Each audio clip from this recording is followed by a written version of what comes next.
sekaligus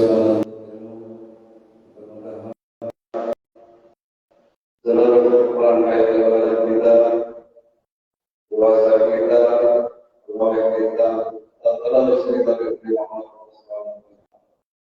Salawat dari Islam semoga tercurah kepada kita nanti. Bapak-bapak, ibu-ibu, jamaah yang kami hormati, seperti biasa sebelum kita mulai kita bersama-sama beribadah untuk Allah kita, guru-guru kita, kaum muslimin dan muslimat yang telah menolong kita, wabil khusus almarhum yang telah mewafatkan dan atas. Semoga beberapa hari ini doa kita dikabul oleh Allah Subhanahu wa taala kalau mampu berdoa kepada Allah Subhanahu wa taala. Amin ya rabbal alamin. Alhamdulillah wa ala alihi wa sahbihi wa sallam.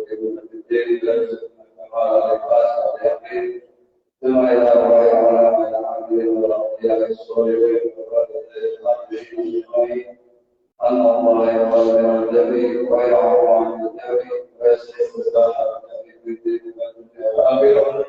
Wala kulli niyatin salih. Berangkat Nabi Al-Fatihah. Alhamdulillah syaitanir rajim. Bismillahirrahmanirrahim. Alhamdulillahi rabbil alamin. Iyyaka na'budu wa iyyaka nasta'in. Ihdinas siratal mustaqim. صراط الذين أنعمت عليهم غير المغضوب عليهم ولا الضالين. يا رب من اصطفاك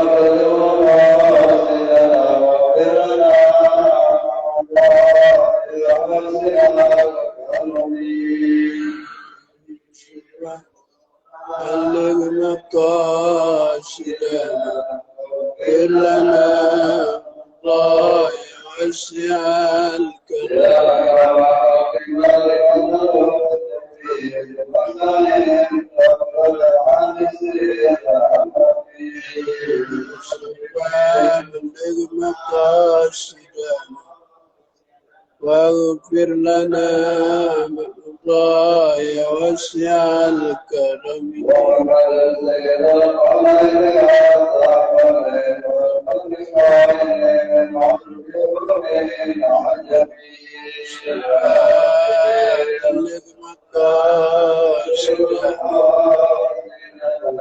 لنا الله واسع الكرم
Assalamualaikum warahmatullahi wabarakatuh. Alhamdulillahirrahmanirrahim. Allahumma shalli wa sallim ala sayyidina Muhammad wa ala sayyidina Muhammad wa yang semakin berbagi pada kita kemudian dengan moderasi serta yang saya hormati seluruh jamaah Islam yang berada di Masjid Al-Makhluk, baik bapak-bapak dan ibu-ibunya. Disyukur kepada Allah Subhanahu wa taala diberikan nikmat dan oleh Allah Subhanahu wa taala dalam keadaan sehat, iman bisa sehingga kita dapat menjalankan rangkaian ibadah kita di bulan suci Ramadan. Karena Allah menilai kita semua sehingga tidak terlalu kita dari bulan suci Ramadan. Kalau diampuni dosa-dosa kita oleh Allah Subhanahu wa taala. Amin amin ya rabbal alamin. Kalau sudah salah tidak disesuaikan dari kita, Rasulullah SAW dan banyak kita satu itu mendapatkan syafaat khusus akan hari kiamat. Hadirin jemaah, pengajian pada pagi ini merupakan pengajian menjelang Lebaran. Jadi kita akan buka lagi pengajian kita nanti setelah Syawal. Adapun waktunya, tanggalnya kita baru ketahuan. Karena kalau kita mengikuti yang awal bulan itu jawabannya mudah kan? Syawalnya baru 2-3 hari, masa baru 3 hari Lebaran dan hanya pengalan biro itu ya. Supaya tamunya masih tahu ini orang beli yang Lebaran ya. Kalau tidak ada yang tamu ya tamu kan begitu ya. Tapi ini tidak maaf. Kemudian pada akhir tahun ini saya selaku DKM sebagai almarhum mengucapkan terima kasih atas partisipasi dari beberapa ibu-ibu saudara-saudara semua baik dalam kegiatan almarhum termasuk dalam kegiatan di akhir bulan ini. Dan atas nama pengurus DPR almarhum memberkati dengan besar-besarnya apabila ada pelayanan kami kepada jemaah guru yang kira-kira kurang berkenan. Hadirin jemaah nanti setelah selesai pengajian, kan kita sudah buat ini bulan puasa sampai kultum atau kuliah di 70 menit. 70 menit. Kalau 70 menit lah, cepetan, enggak singkat. Jadi kuliahnya kultum kuliah 70 menit. Kita harus guru membangun semua ini. Maksudnya doa semua dalam kehidupan kita dekat.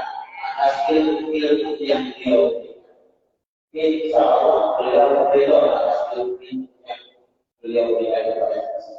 Tapi beliau doa sama dan ada yang tidak sama itu sebagai ini tidak dapat pakai yang ada biasa dan dia. Kalau yang lebih sama ada yang sama dan kita lihatnya kepada beliau. Demikian sambutan yang dapat saya sampaikan. Mohon maaf dalam lewat hati-hatinya maaf di guru kita yang dimuliakan bila tidak. Wassalamualaikum warahmatullahi wabarakatuh. Assalamualaikum warahmatullahi wabarakatuh. Bismillahirrahmanirrahim. Alhamdulillah alladzi farada siyama Ramadan ala ummati khairil bariyah kama farada ala umamil madiyah li syara'il islamiyah. Wassalatu wassalamu ala sayyidina Muhammadin. Wassalatu wassalamu ala sayyidina Muhammadin sahibis syafa'ah wa ala alihi wa ashabihi ahlil fadli wal karamah mi yaumina hadza ila yaumil qiyamah. Amma ba'du, subhanaka la ilma lana illa ma 'allamtana innaka antal alimul hakim. Rabbi shrah li sadri wa yassir li amri wahlul 'uqdatam min lisani yafqahu qawli. Ketua Dewan Kemakmuran Masjid Jami Al-Mabrur, pengurus pimpinan yayasan, tokoh masyarakat, para orang tua, hadirin, hadirat, shaimin, shaimat, Bapak Ibu yang insya Allah diberkahi Allah Subhanahu wa Ta'ala. Di kitab yang menjadi materi taklim bulanan kita, Mukhtarul Ahadits An-Nabawiyah Sayyid Ahmad Al-Hashimi, masih di dalam bab huruf Hamzah ada sebuah sabda Nabi, mungkin di lembaran yang ke-7 atau ke-8. Ada sabda Nabi, asyam wal Qur'an yasfa'ani. Ibadah puasa dan tadarrus Al-Quran, dua ibadah itu kelak nanti akan memberi syafaat dan pertolongan. Amin. Ngapa? Amin. Ya ilah, amin aja pakai disuruh. Oh, kebangetan serius. Amin ya Rabbal. Puasa itu udah ada sejak zaman manusia pertama.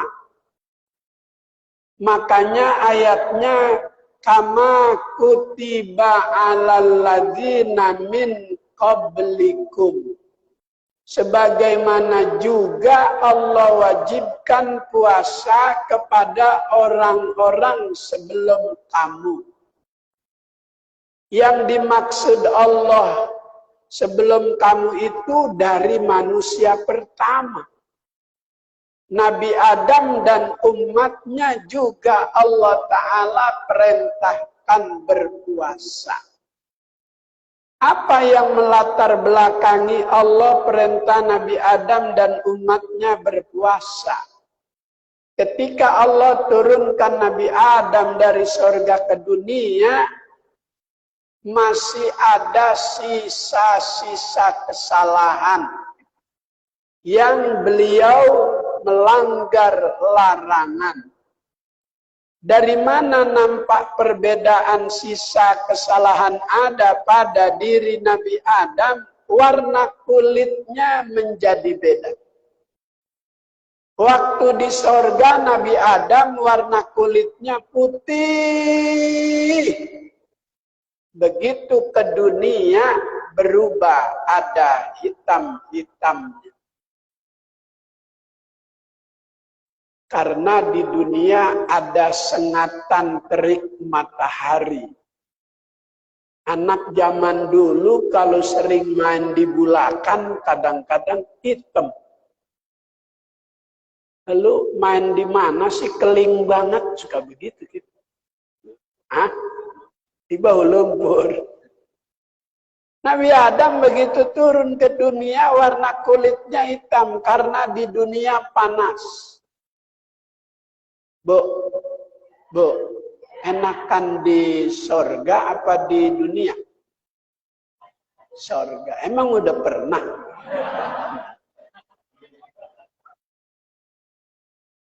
Kita mempelajari ilmu teori, meyakini dengan ilmu tersebut, walaupun mata belum pernah melihat, mala ainun ra'at, wala uzunun sami'at, tapi kita yakini surga jauh lebih nikmat dibanding nikmatnya dunia. Itu Nabi Adam, begitu sisa kesalahan dosa masih nampak, Allah suruh puasa 3 hari di tengah-tengah bulan. Begitu dia puasa hari pertama, tanggal 13, 14, 15, warna hitamnya berkurang. Dia puasa lagi tanggal 14, berkurang lagi hitamnya. Dia puasa lagi tanggal 15, hilang semua hitamnya, tinggal putih seperti semula di surga. Ini solusi buat bapak-bapak menjelang lebaran. Kalau bini minta dana tambahan untuk merawat kulit buat lebaran, dia udah tawa aja tuh. Udah paham, Sadain. Emang luar biasa. Ibu-ibu tuh daya tangkapnya luar biasa. Dia udah paham duluan. Jadi kalau dia minta duit buat ke salon, bayar merawat kecantikan, duit nggak ada, udah suruh puasa aja. Tadi juga lama-lama putih. Makanya oleh Imam Syafi'i, itu puasanya Nabi Adam, umat Nabi Muhammad juga ngerasain. Dijadikan syariat puasanya Nabi Adam, kita disunnatkan di setiap pertengahan bulan. Yang namanya puasa Ayyamul Bid. Yaumun 1 hari. Kalau ayam beberapa hari. Ini puasa Ayyamul Bid. Di dalam kitab-kitab sampai ada bab khusus membahas tentang puasa Ayyamul Bid. Babu siyamu Ayyamul Bid. Bab membahas tentang puasa Ayyamul Bid. Secara khusus di Bukhari ada 3 lembar tuh. Hadis-hadis yang memuat tentang puasa Ayyamul Bid. Puasa sunnah yang paling afdal di antara puasa-puasa sunnah. Itu yang masuk di kategori ketiga puasa sunnah. Mayatakarraru bitakarruri syuhur. Ada puasa sunnah yang berulang-ulang setiap bulan. Bulannya berubah, harinya berubah, yang nggak berubah tanggalnya. Kata Imam Syafi'i 13, 14, 15, boleh juga 14, 15, 16. Makanya tanggal 16 bulan masih terang. Kalau udah 7, 18, 19 udah mulai berkurang terangnya. Kalau 16 masih terang. Habis maghrib tuh masih terang setelah tanggal 15. Jadi puasanya Nabi Adam dan umatnya Allah masih beri juga kepada umat Nabi Muhammad untuk bisa mendapatkan pahala yang diraih oleh umat terdahulu, umatnya Nabi Allah Adam alaihis. Nabi Nuh juga berpuasa. Di dalam kitab Ar-Ruhul Ma'ani yang dikarang oleh Asy-Syaikh Al-Lusi, kana yasumuna ala dahri, adalah Nabi Nuh alaihi salam itu puasanya 1 tahun. Dalam setahun jeda 2 hari Idul Fitri dan Idul Adha. Yang Idul Adha, Idul Fitri menjadi syariat, ayyamut tasyrik tidak boleh berpuasa di hari-hari tersebut. Apakah puasanya Nabi Nuh kita umat Nabi Muhammad bisa mendapatkan pahala seperti pahala puasa Nabi Nuh? Bisa. Kalau umat terbaik tuh selalu dapat, nggak bakal ketinggalan. Kayak Gubernur Anies, nggak bisa dikejar sama pesaing-pesaingnya. Dia bisa bikin JIS Jakarta International Stadium. Yang lain baru bikin kurungan ayam doang. Dia udah bisa bikin luar biasa. Kue brownies beli di Cikarang. Saya lagi pantun ini bilang cakep ngapa? Ngapa pada diem baik ya? Mikirin langkahnya minyak goreng.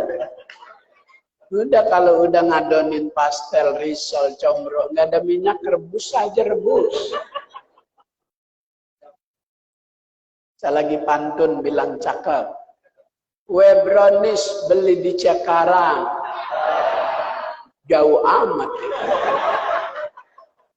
Beli brownies aja di Cikarang. Pakai sepeda, taruh di setang.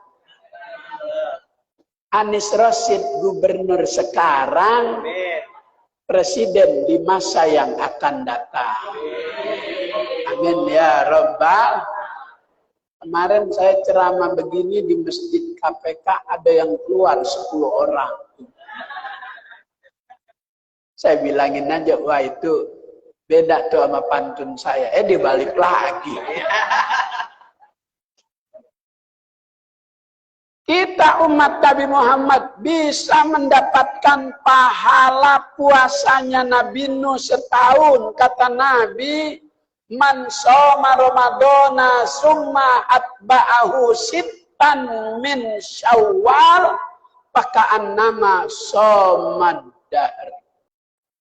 Siapa yang puasa di bulan Ramadan, jeda sehari Idul Fitri, lanjut besok tanggal 2 Syawal 3, 4, 5, 6, 7 paka'an nama somanutin. Wapi riwayatin ukhra paka'an nama somaddahar. Seakan dia sama dengan puasanya Nabi Nuh alaihis. Alhamdulillah. Jadi di antara ibadah-ibadah yang memberi syafaat kepada orang yang melaksanakannya, satu, ibadah puasa. Ramadan bakal berkata kepada Allah, ya Rabb, mana'tuhu bisyarab wa ta'am fin nahar. Ramadan ngomong sama Allah, dia nahanin, ada keinginan untuk makan minum di siang hari karena ada puasa Ramadan. Ini hambamu ya Rob, izinkan aku memberi syafaat pertolongan kepada. Alhamdulillah. Puasa yang baik. Apalagi ini kita sudah berada di fase yang ketiga, 10 terakhir. Nabi itu kalau 10 terakhir di bulan Ramadan lebih mengencangkan ikat pinggangnya.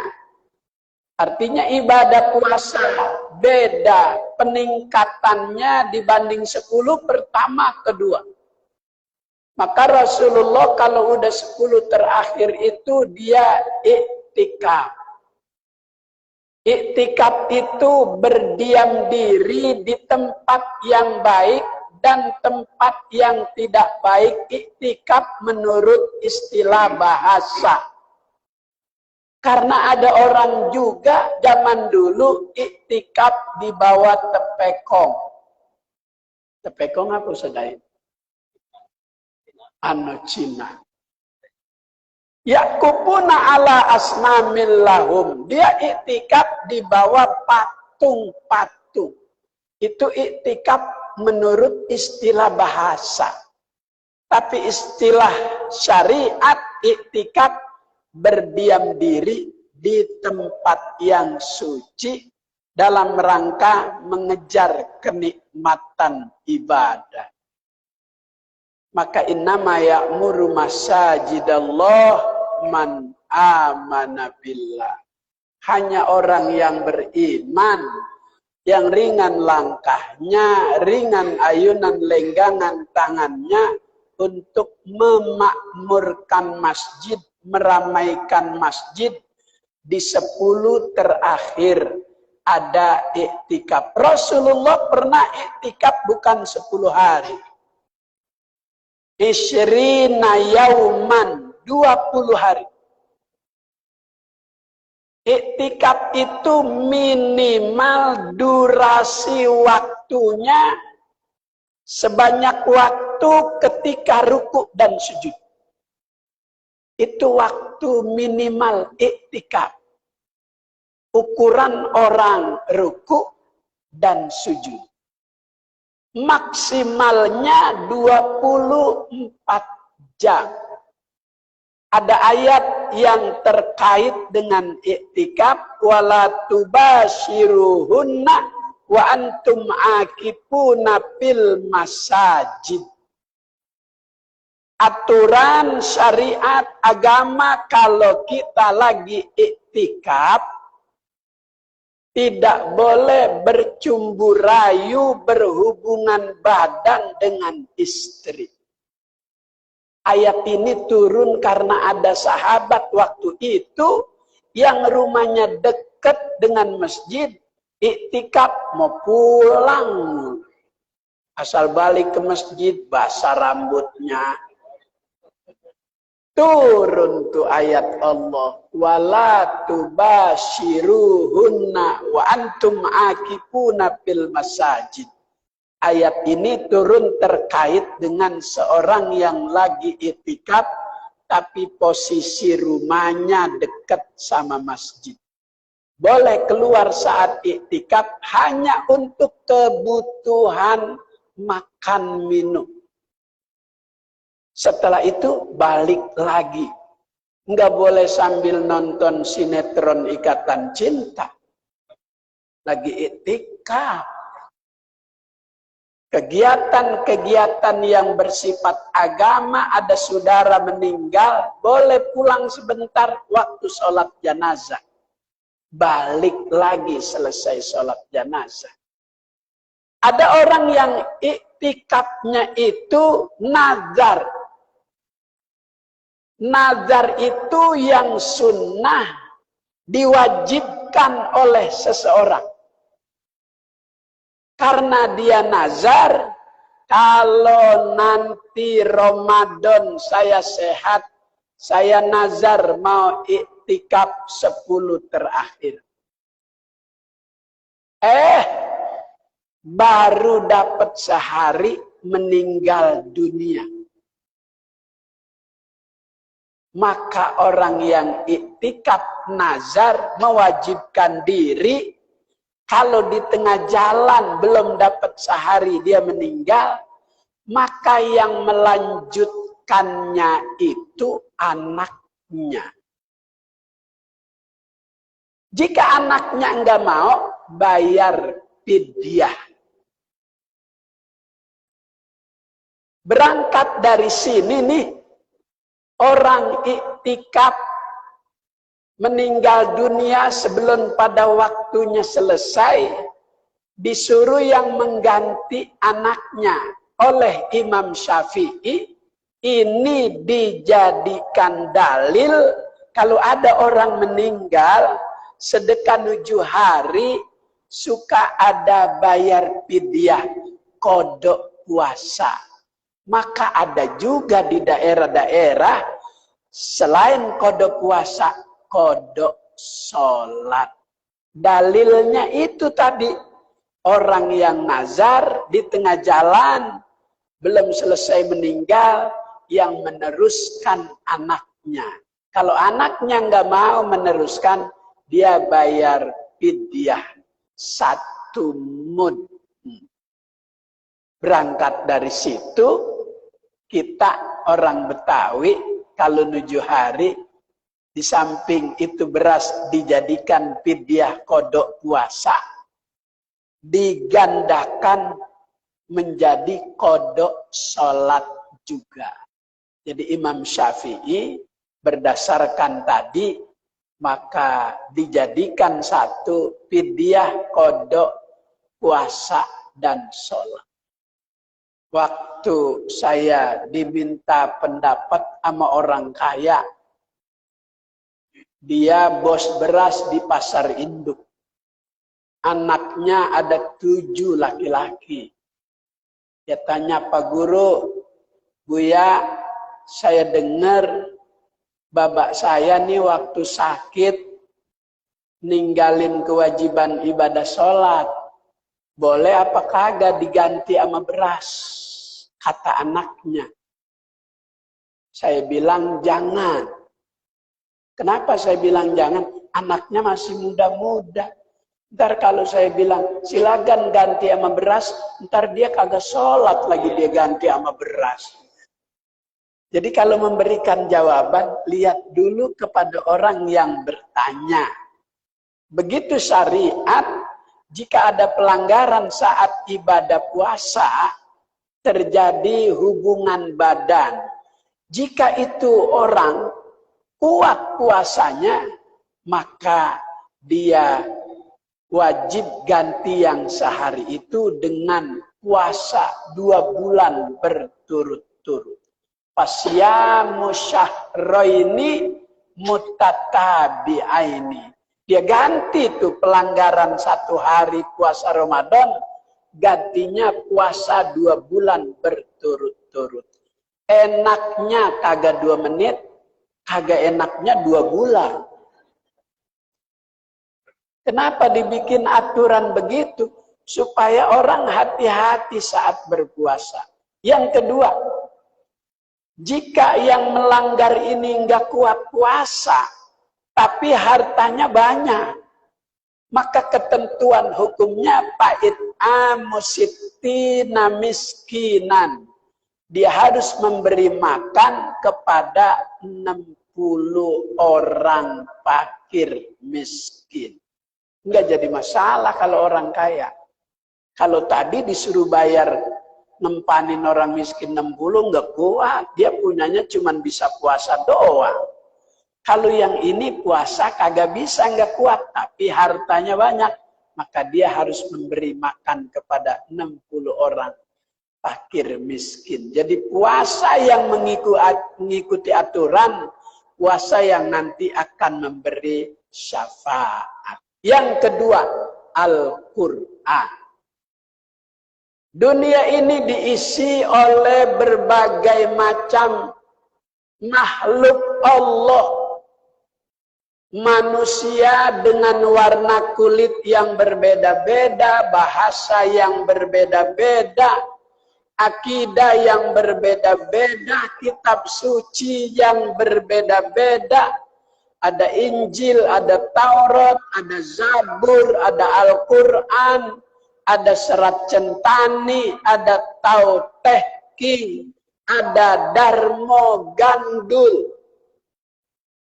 Itu yang beda sama kita, menganggap itu kitab sucinya. Kitab suci kita Al-Quranul. Yang sejak Allah Ta'ala turunkan, 2 cara Allah menurunkan Al-Quran. Yang pertama dari Lauhil Mahfuz ke langit dunia itu sekaligus. Yang kedua, cara Allah turunkan Al-Quran dari langit dunia kepada Nabi itu secara beransur-ansur. Dari mulai diturunin ila yaumil qiyamah, hurufnya tidak akan berkurang. Ayatnya tidak akan berkurang. Titiknya tidak akan berkurang. Seandainya ada orang mengurangi jumlah titik dalam Al-Quran, huruf qaf titiknya 2, diilangin 1, dikurangin 1, bakal ketahuan. Nanti generasi berikut baca bukannya kuliah, kuliah. Siapa yang menjaganya? Hamba Allah yang Allah beri kemudahan untuk menghafal Al-Quran. Inna nahnu nazzalna dzikra wa inna lahu lahafizun.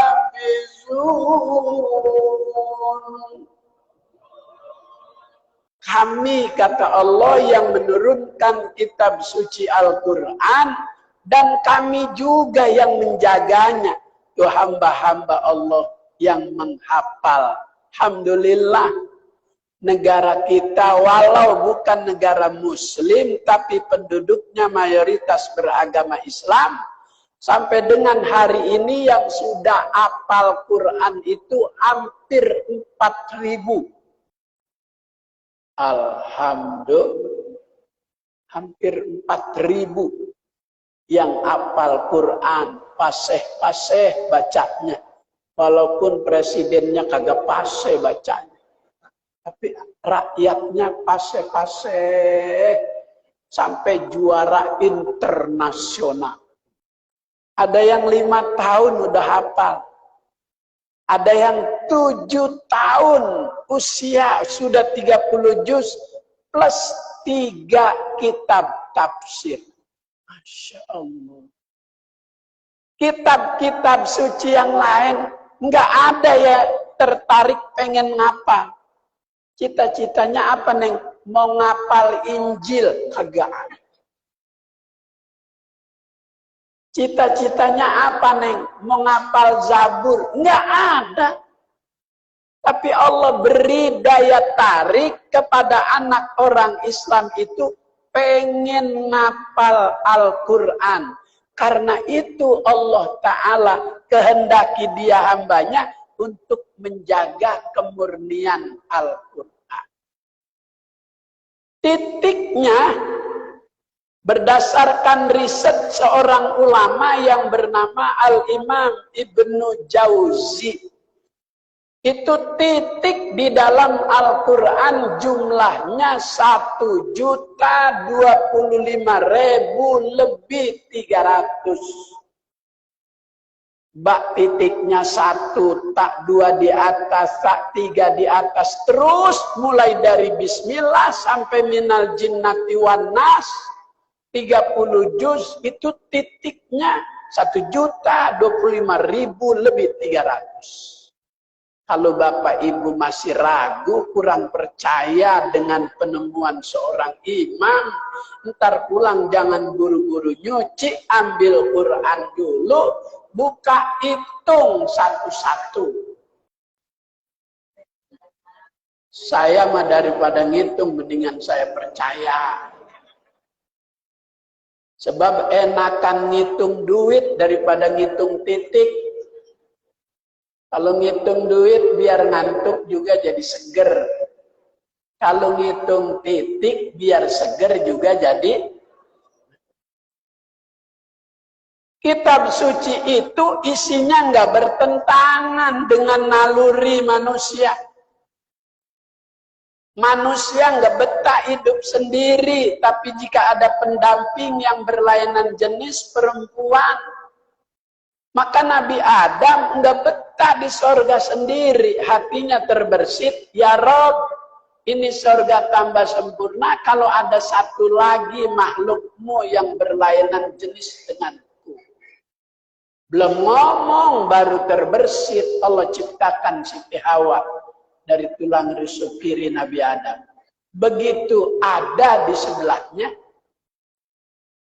yang lebih dulu tertarik perempuan sama laki, apalagi tertarik sama perempuan. Nenek-nenek udah jawab aja laki.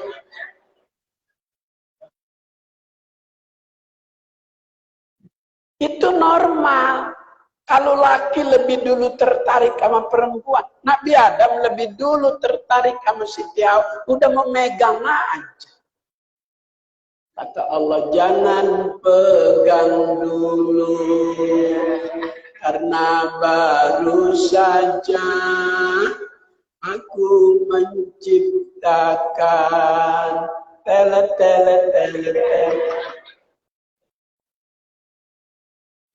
Ada maharnya dan ya Rob ma mahruha.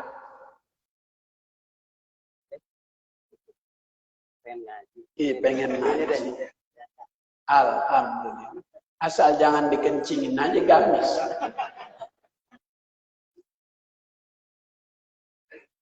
Ibu-ibu dari tadi ngeliatin saya aja disangka bendera merah putih nih saya. Sorban ini Bu. Masa dari tadi begini aja tangannya.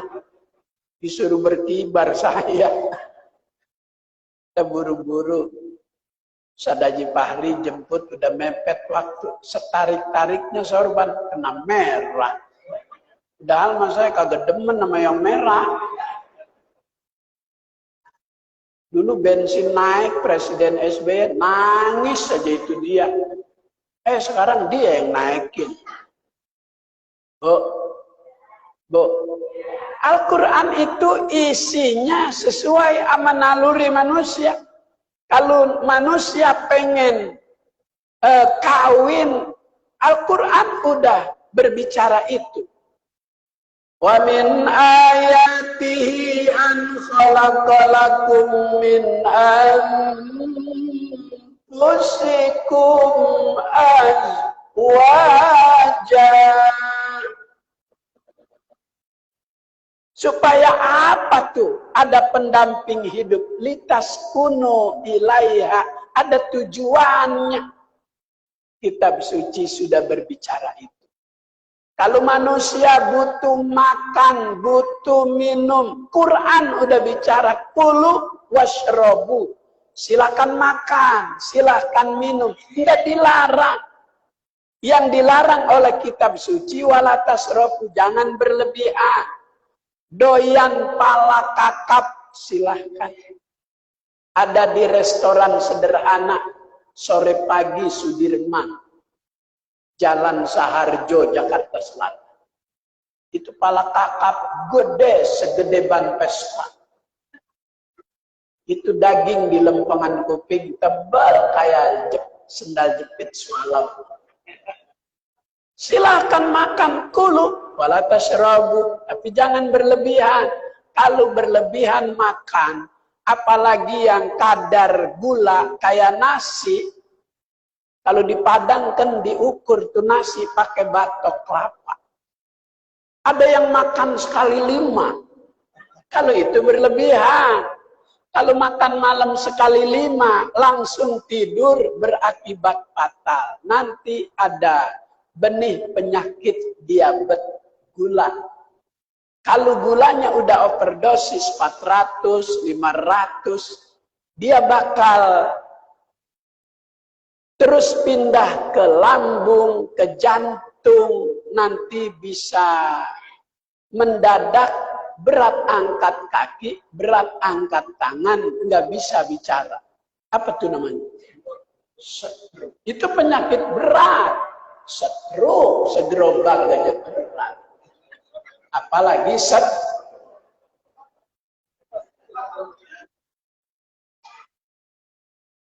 kalau udah kena itu, nggak ada artinya nikmat hidup. Duit banyak, kaki diseret, tangan digantung, ngomong kagak bisa. Pengen sesuatu, dibawain, ternyata yang dibawain bukan yang dia pengen. Dia bakal menolak pemberian itu, mau bicara kagak bisa, cuman begini doang.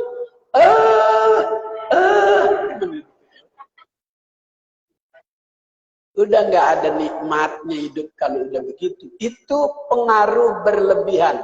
Maka agama melarang itu. Wala tasrofu. Emang kenapa agama melarang berlebihan? Allah nggak suka. Innallaha la yuhibbul musrifin.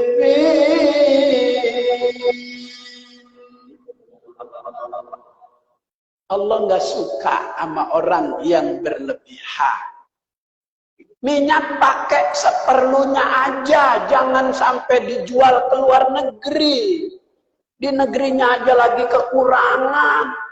Dia kirim, dia ekspor ke luar negeri. Mau ngarah dapat mau ngarah dapat keuntungan. Di sini lagi susah. Dia juga yang korupsi. Orang Kementerian Perdagangan juga ternyata. Ya Allah, temannya Luhut Binsar Penjahitan. Ya, rebus aja Bu. Kalau beras habis, suami minta makan, enggak ada nasi, suruh makan pisang aja. 2. Kagak mau, orang pisangnya udah emot.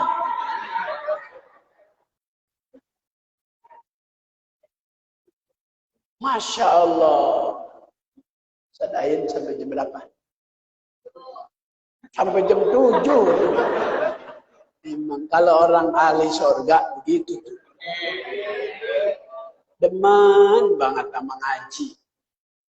Dia enak duduk kagak ngomong. Kan gua ini.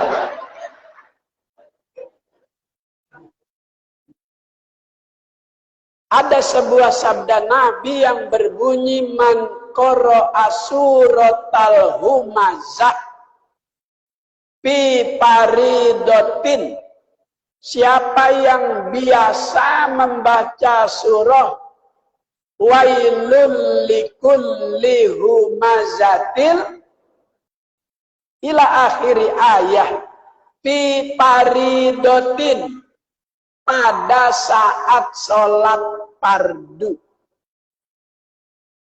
Apa manfaat baca surah wailul likulli humazatil lumazah? Satu, yang biasa baca itu pada saat sholat fardu, tamnaul fakro, Allah Ta'ala cegah kemiskinan dalam hidupnya.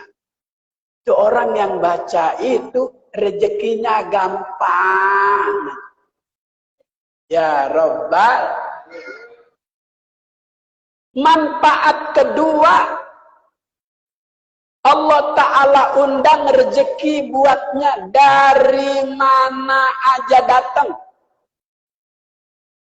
Setelah Rasulullah sampaikan sabda di hadapan para sahabat, sahabat langsung mengerjakan apa yang Nabi sampaikan. Sampai itu sahabat naruh duit di rumah kagak muat. Sampai dia simpen di rumah tetangga. Gua naruh duit dong di rumah lu. Karena dulu belum ada bank. Itu janji Rasulullah yang membaca surah Al-Humazah. Yang ketiga, manfaat membaca wailul likulli humazatil lumazah fi faridatin dalam sholat fardu, andaikan dia meninggal dunia, husnul khotimah. Yang keempat, dijauhi dari kejadian-kejadian yang akan menghilangkan harga diri. Kayak ada orang di mana itu orang lagi demo, dia ditelanjangin, ditendangin, diseret-seret. Di mana ya waktu itu? Oh, di Tambun. Ya Allah, itu orang harga dirinya kemana itu sampai kayak gitu? Allah kalau sudah mau menunjukkan harga diri seorang hambanya, begitu aja tuh. Habis berteman sama orang yang kagak punya harga diri juga. Jadinya begitu. Maka Nabi dalam sabdanya menjanjikan orang yang biasa membaca wailul likulli humazatil lumazah pada saat sholat fardu akan terhindar dari kejadian-kejadian yang akan menjatuhkan harga dirinya. Insya Allah. Kemudian Al-Imam Jalaluddin As-Suyuti berdasarkan firman Allah, wa qala alladzina utul ilma wal iman, dengan kecerdasan ilmu dan keyakinannya kepada Allah, dia cari tuh ayat-ayat yang menjadi obat.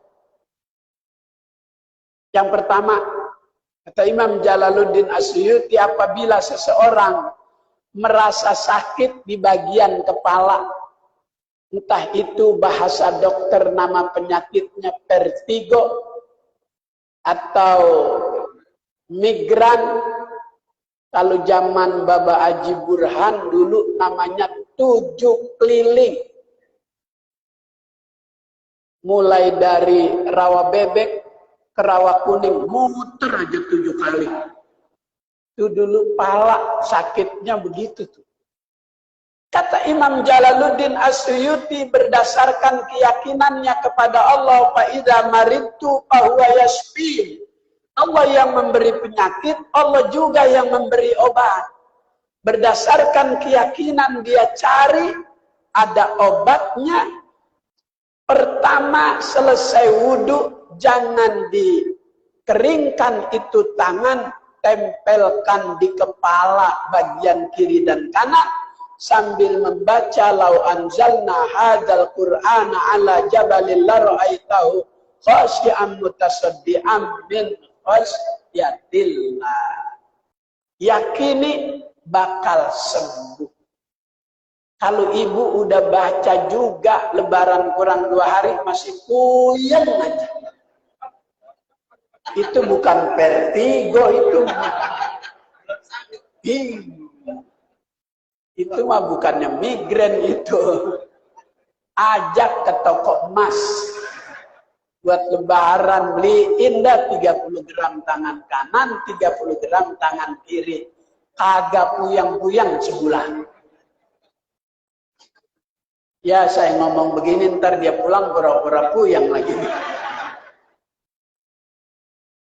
Yang kedua, apabila seseorang merasakan sakit di bagian persendian tulang. Kadang kita kalau bersilah kelamaan tukar kaki. Udah berasa ya? Enggak, orang Klender bukan orang sini.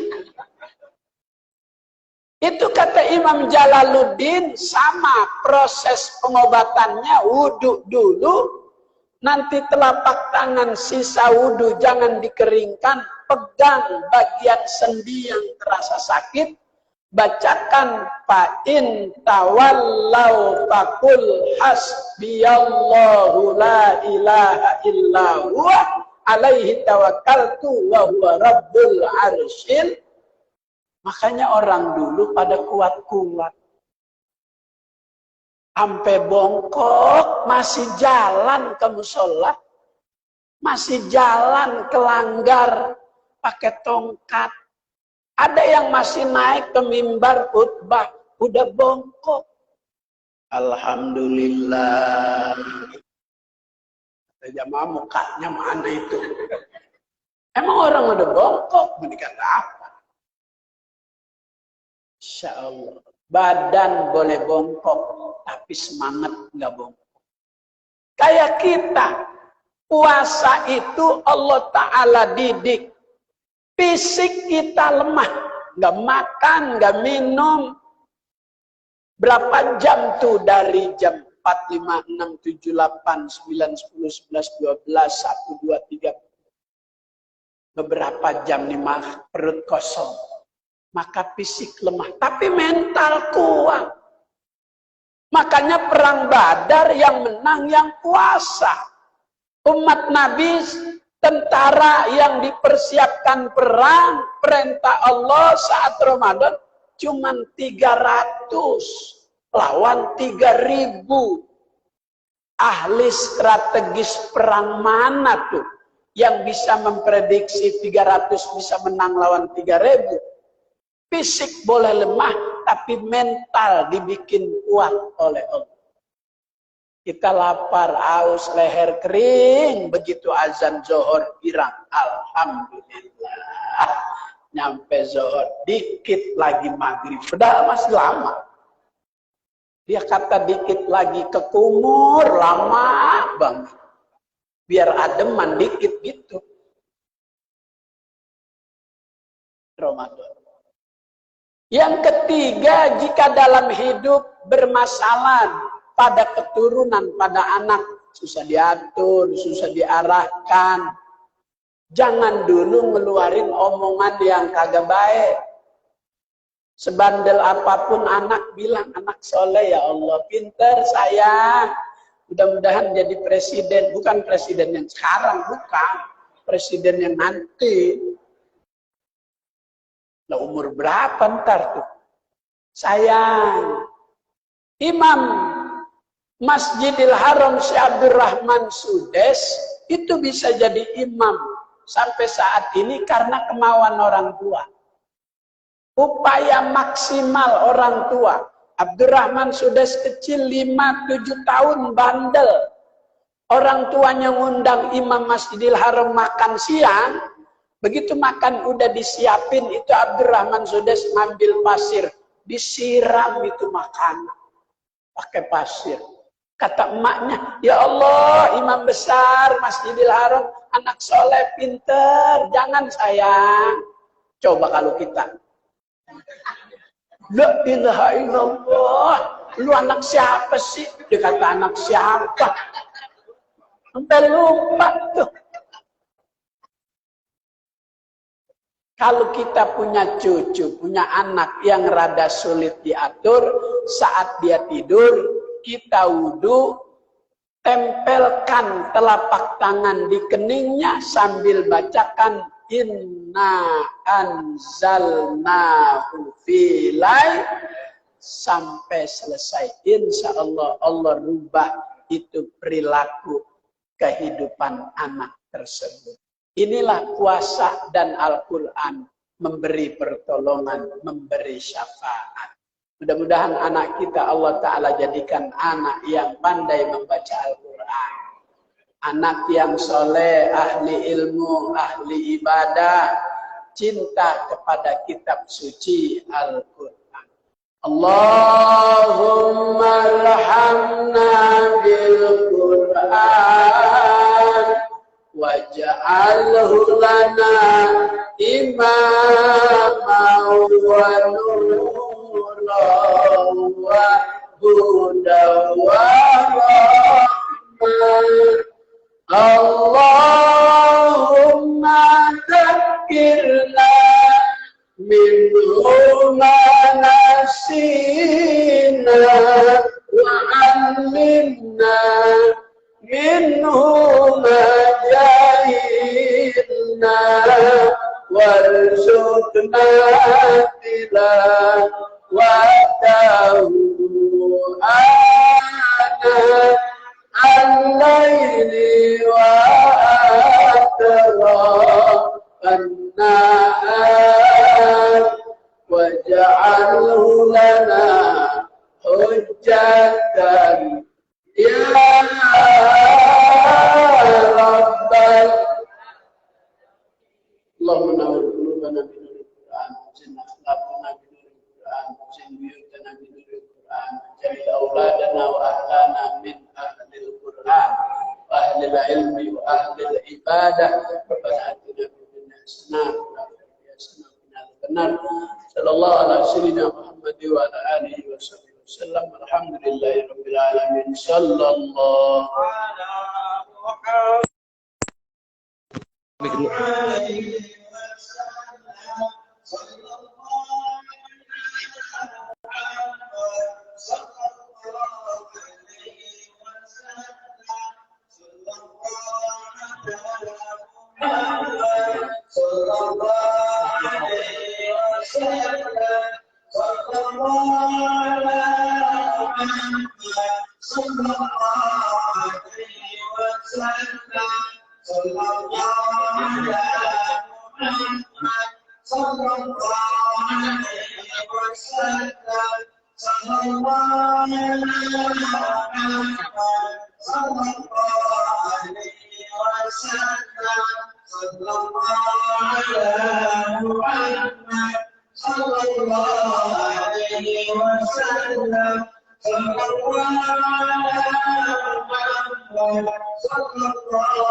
صلى الله على محمد صلى الله عليه وسلم صلى الله على محمد صلى الله عليه وسلم صلى الله على محمد صلى الله عليه وسلم صلى الله على محمد صلى الله عليه وسلم صلى الله على محمد صلى الله عليه وسلم صلى الله على محمد صلى الله عليه وسلم صلى الله على محمد صلى الله عليه وسلم صلى الله على محمد صلى الله عليه وسلم صلى الله على محمد صلى الله عليه وسلم صلى الله على محمد صلى الله عليه وسلم صلى الله على محمد وعلى آله وصحبه اللهم صل وسلم وبارك على آله ولا حول ولا قوة إلا بالله العظيم.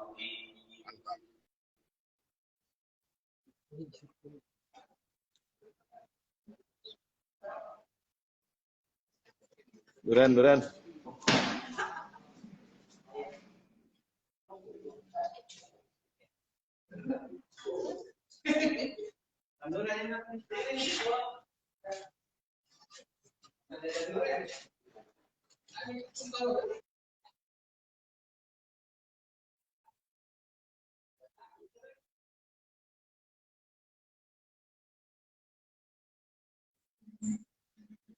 Masya Allah.